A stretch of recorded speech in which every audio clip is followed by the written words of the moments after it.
What's going on, y'all? I'm Bud Elliott of the Knollcast here with your Winston reaction as Florida State beats Boston College 26-23 on the road in Chestnut Hill. Let's go ahead and get into this thing. FSU now 5-2 in their last 7 games, continuing to play hard, continuing to play mostly good football, and showing that they are an improved team, maybe not a good team yet. Uh, there were times when you thought maybe they could blow BC out, but give those guys credit. They certainly made some good adjustments and managed to make a pretty solid comeback in that fourth quarter. However, and we used to say this back when we were doing this show with Jimbo, first quarter points count the same. They do. And I think particularly with this team, I would much rather have all my points in the first half because of the inability, for this team to be a great drop back passing team when you don't really have the threat of the run. If you get up early with this squad, they have to respect Jordan Travis's legs and the run game really the entire time. If you get down early, then it's much harder to come back with this squad. So there may be some gripes about the defensive performance in the second half of the game. And I'll get to the refs in a second. You better believe it. And if you guys watch the show religiously, I don't talk refs all that much. The defense really helped you win this game in the first half. We griped about this defense quite a bit for about the first 6 or 7 weeks of the year, being terrible in the first half of games and just letting this offense get in a big time hole. Not today. The defense came out and really dominated. And that's where I want to go first with this before we get to all the ref stuff. Boston College had 95 yards in the first half of this game. By the way, my voice is back. That's kind of cool, right? Not feeling like trash anymore, which is good. A win certainly helps. All right. 95 yards in the first half for Boston College. 2.7 yards per play. 3 sacks by FSU, a whole bunch of tackles for loss. A good tackling football team, and really confused Boston College, I thought. Jermaine Johnson and Keir Thomas did a really nice job, especially in the first half, being physical, rushing with great intensity.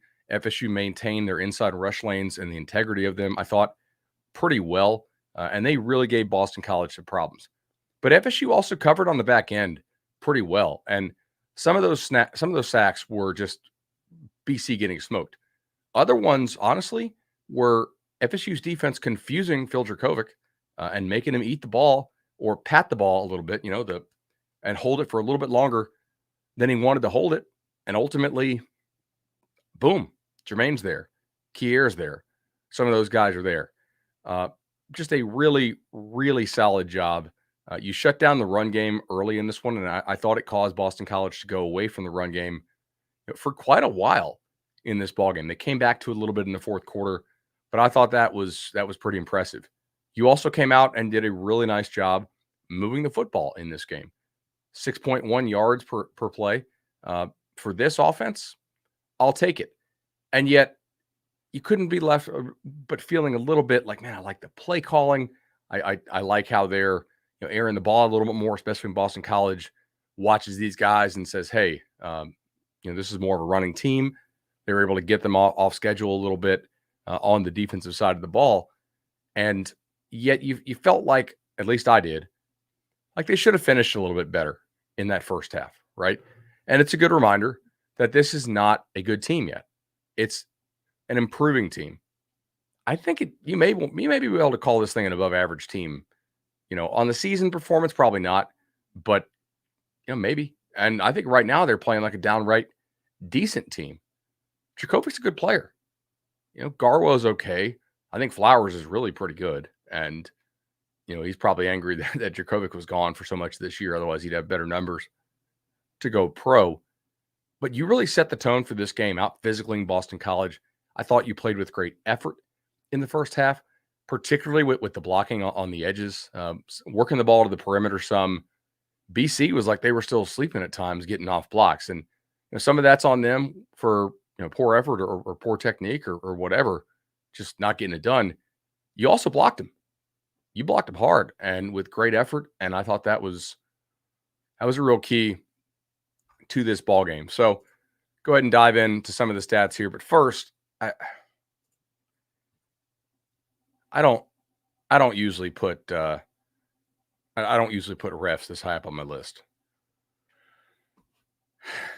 Man, I get the targeting call for Jamie Robinson. It sucks. I've written about this. I've podcasted about this. I've made YouTube videos about this. The targeting rule sucks. By the letter of the law, that's probably targeting. I don't think you should be able to use the late slide as late as Jurkovec did. I mean, in fact, in some ways, it looks like he slides once he sees Jamie Robinson going for the tackle.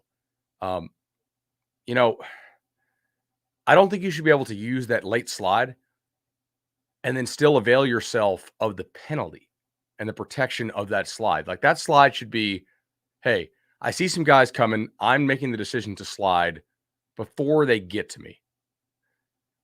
And that just sucks. Like, I don't really expect the refs to call that any differently. And I don't think you could really, I mean, by the letter of the law.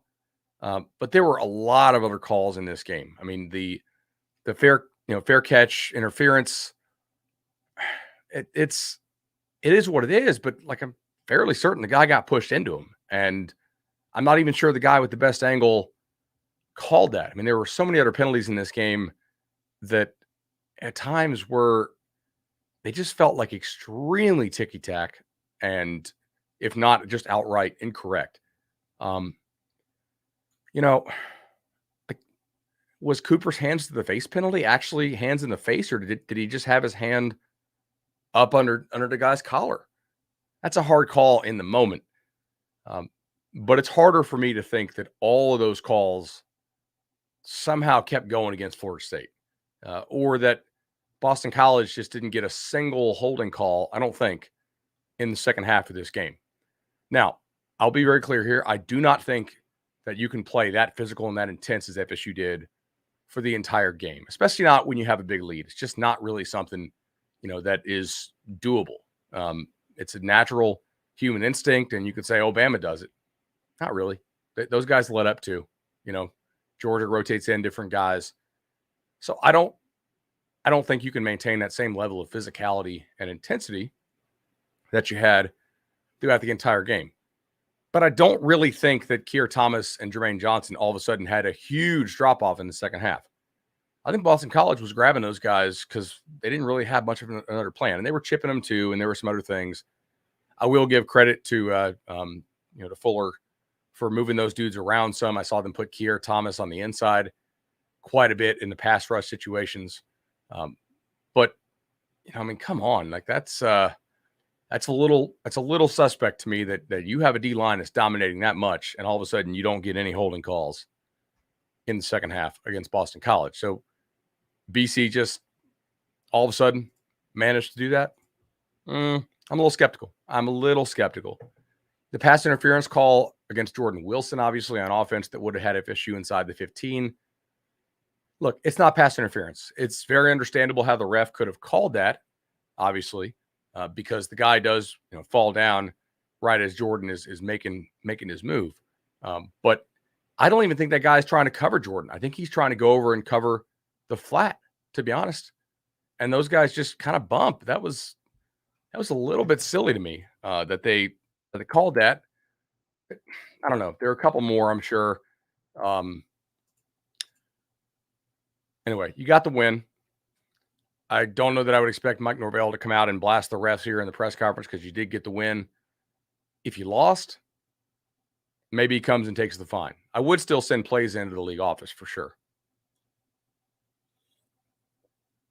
All right, so you go into the half. It's 19-3.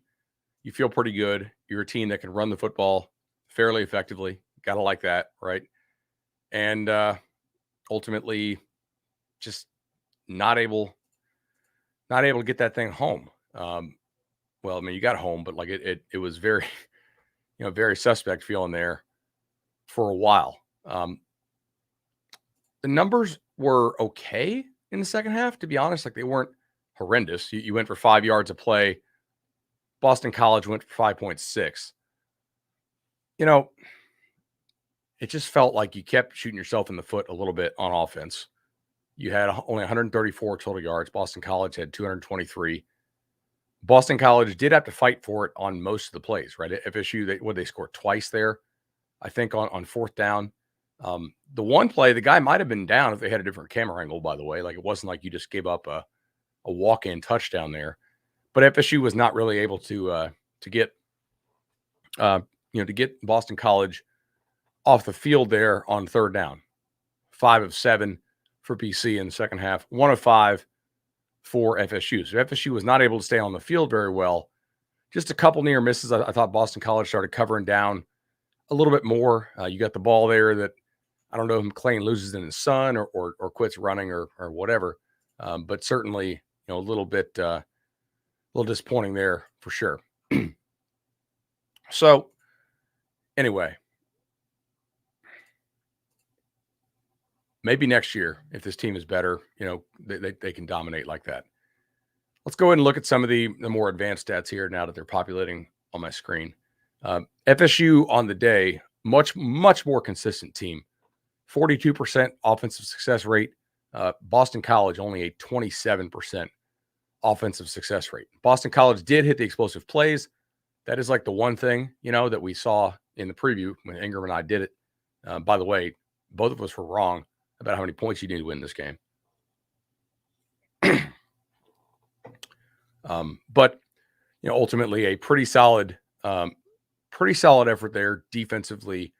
Offensively, 14 for 262. You're going to take that for sure. FSU with the higher leverage rate, higher field position. The penalties, though, it was just really tough, especially some of those penalties on fourth down on offense. I mean, Norvell is playing it right. He's going for it, and then you get just a really brutal fourth down call there.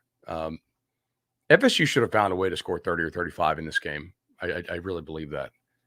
With Washington, I was texting with somebody, and I thought, he does look like he's kind of lined up there in the backfield. The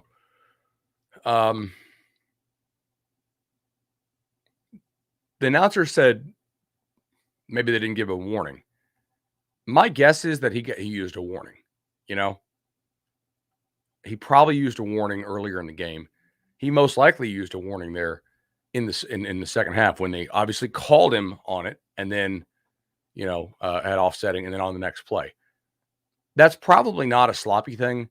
My guess is that he is like feeling it. We know he's very rarely 100% this year, and he went down late in this game with an injury again. Maybe he's setting back like that so he can cheat off the line of scrimmage a little bit. That's something that's pretty common. You usually don't see offensive linemen sitting back that far if they're feeling good about themselves and feeling good about their ability to pass block. BC did a better job rushing the passer in the second half for sure. Could they run Jordan more? Possibly, sure. I thought BC, though, was trying to take away Jordan. Jordan had a couple runs that were just almost gone. Like if he makes one guy miss, that's pretty big. Let's go ahead and look at some other numbers here real quick. Jordan Travis on the day, 19 of 33 for 236, 2 touchdowns, 42% success rate passing the ball. I think you'll take that every single time. This number kind of shocked me. Do you guys know how many passes Phil Dracovic completed here? 10 for 148 yards on 24 attempts. Like, by any measure, that's really, really good. 24% success rate. So, almost every time he dropped back, every time he actually got the ball away, he either had like a positive play or some kind of negative, play avoidance. But only 10 completions there is pretty remarkable. And you only gave up one pass play, I think. I'm trying to remember here. I know you had the one bomb. Okay, no, you had 2. You had the one bomb, 2 out of Flowers, and then you had the one that was short, and you juked some guys out and he ran for it. Other than that, pretty good job of explosive play avoidance. Yes, Boston College did score in the red zone more often than not. However, that was kind of one of the goals, right? Make BC earn it. Don't give them the bomb over the top with a guy who's almost certainly going to play in the NFL. I thought one thing Jurkovec did well was sort of like sack avoidance there, especially in the second half. Struggle like fighting, not going down. They slammed the hell out of that dude early in that game, and just, I mean, credit to him. He kept fighting. It would be easy for him to tap out, and he didn't. He saved BC a lot of yards on plays that you almost could say are like in the grasp, right? So I was pretty impressed by that. You see, I thought not Daniel. See, I thought Wilson played fairly well in the game. Let me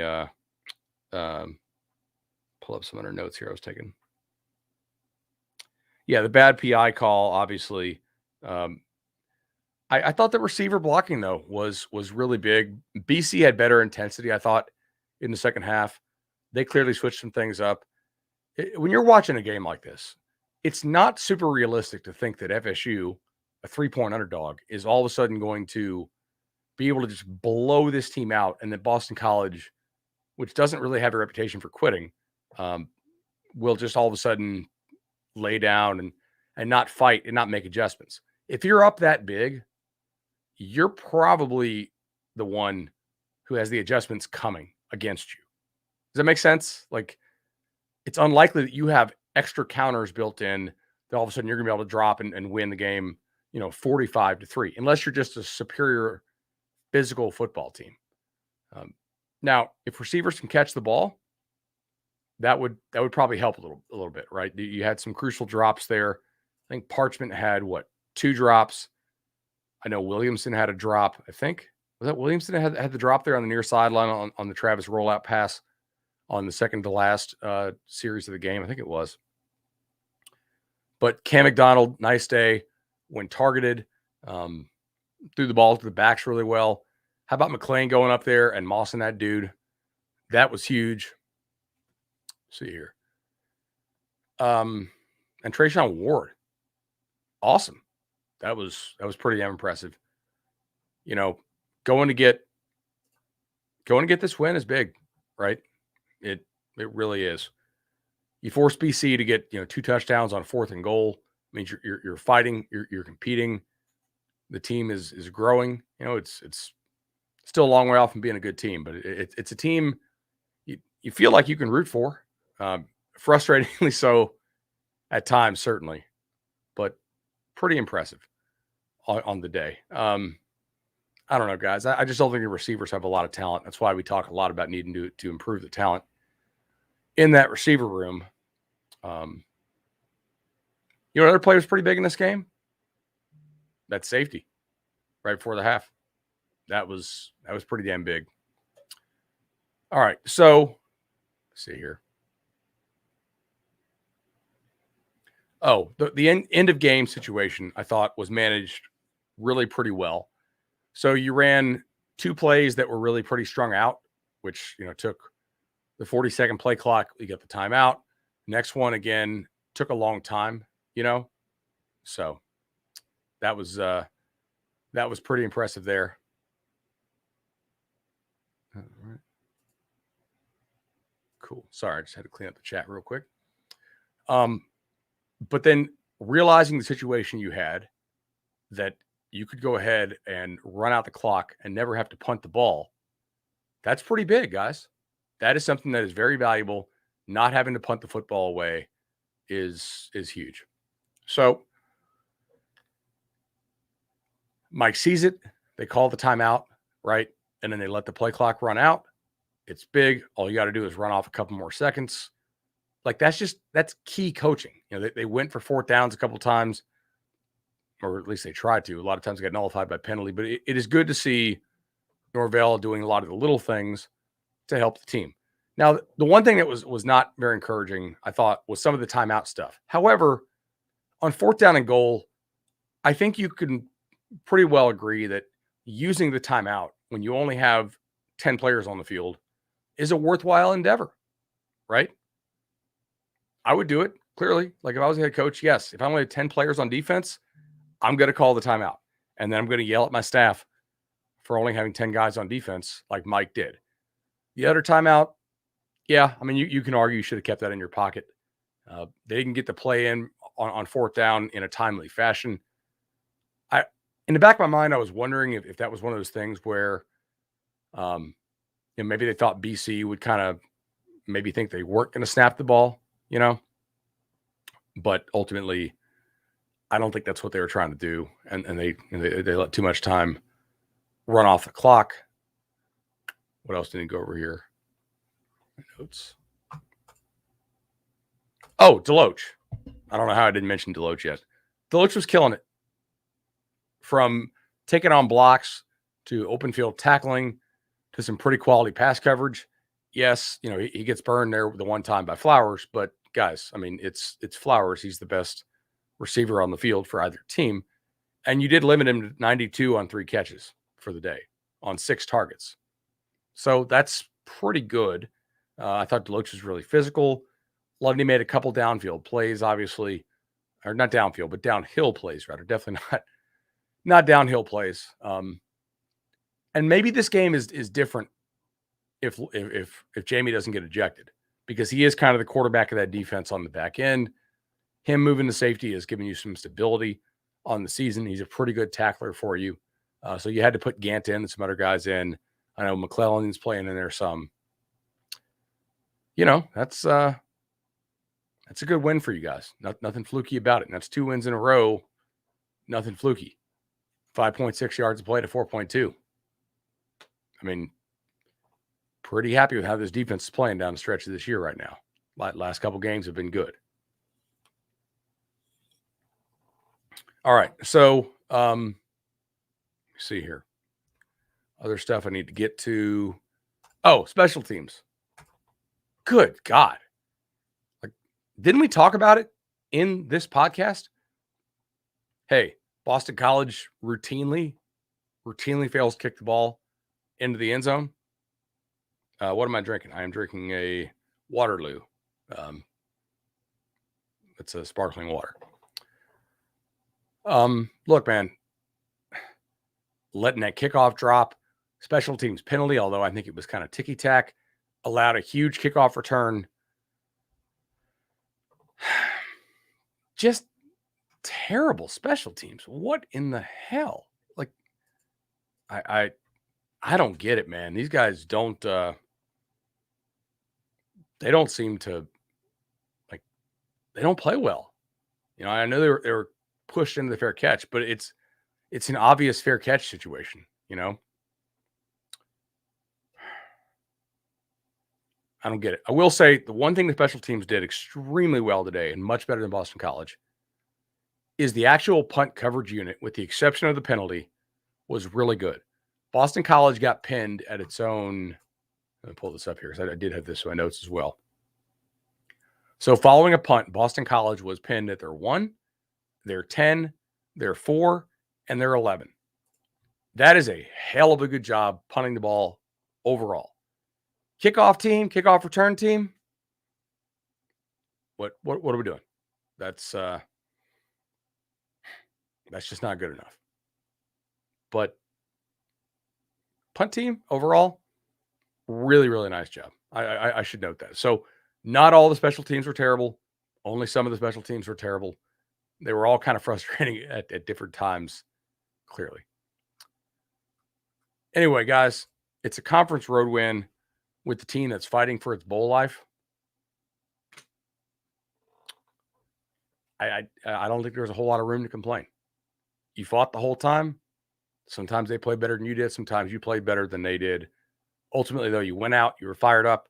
You set the tone physically early in the game. You were much more physical than they were.